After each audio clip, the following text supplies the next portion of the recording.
এয়া আমি ভেন্দি ৰুইছিলোঁ আজি 2 মাহমান আগত। এয়া লাগিছে, বৰ ধুনীয়াকৈ লাগিছে। আজি ছিঙিব আহিছোঁ।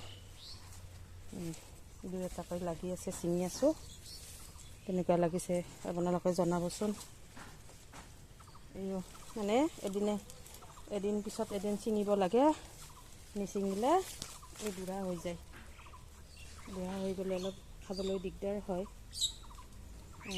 এনেকৈ ছিঙি আছোঁ, ভেন্দি ছিঙি আছোঁ। ডাঙৰ ডাঙৰ ভেন্দি হৈছে, খাবলৈ ভাল লাগে ভেন্দি।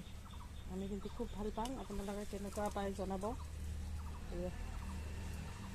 এনেকৈ লাগিছে, ভেন্দি লাগি আছে।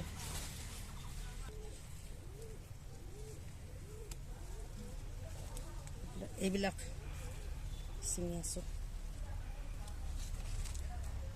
বেছি নহয় গছ, অলপেই গছ, কিন্তু লাগি থাকে। 1-2টাকৈ ছিঙি থাকোঁ, খাই থাকোঁ।